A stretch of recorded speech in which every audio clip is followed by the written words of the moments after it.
In this episode, we will talk about options to apply in a sweater project when moving on to the body part.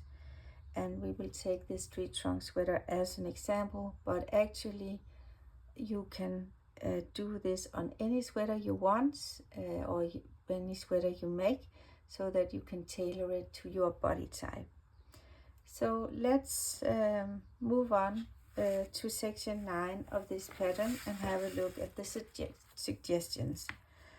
Because here I have listed in a table the different options that the pattern offers, and you will see here the different body types and which of those options may be applicable for your project. So it's kind of a guidance, it's always depending on taste and your liking of your project.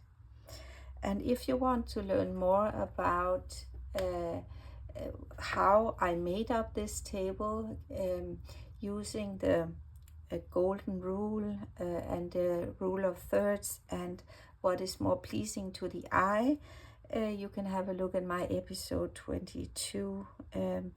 There I will detail it much more. So we will just here see that we have this list, so we can use this as a inspiration. And because we have so many options in this pattern, it is longer than usual, I will say. So that's why I have made kind of a decision tree here, so that you can see where to move on in the pattern depending on the option you choose. So there are two key steps in your project to be aware of when doing the body part, and that's when you reach the fullest point of your bust. Here you want to make a decision, and also when you reach the fullest point of your tummy. So when you reach the fullest point of your bust, you will have a look if your sweater levels front and back, and if it levels, you do not need bust starts. However, if your fabric is shorter in the front than in the back, you have to make a decision whether or not you want it to level. If you want it to level, then it's a good idea to apply a bust starts. If you like a sweater which is longer in the back than in the front, then just move on without the bust starts. And again, when you reach the tummy part, if the sweater doesn't level front and back, you have the possibility to add some extra fabric on your tummy so that it will level. So these are key steps in your sweater project.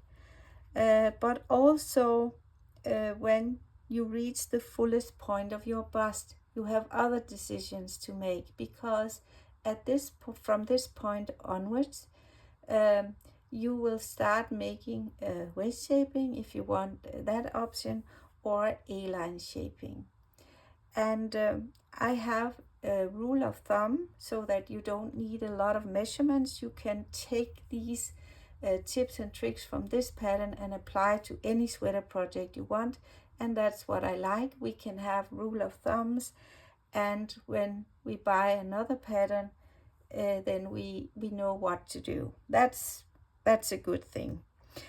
So I will go into more detail about these rule of thumbs and how to do it when we talk about these specific options, when I show this in upcoming episodes.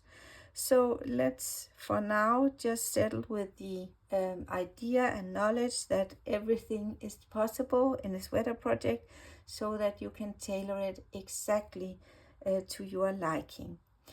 So one key point more, so that's thing number 3, is that before you start part 2 of your sweater project, being the body and the sleeves, it is very important that you finalize the neckband, because when finalizing the neckband, the sweater will sit as when finalized, and hence the options and where to start and so on will be in the right place.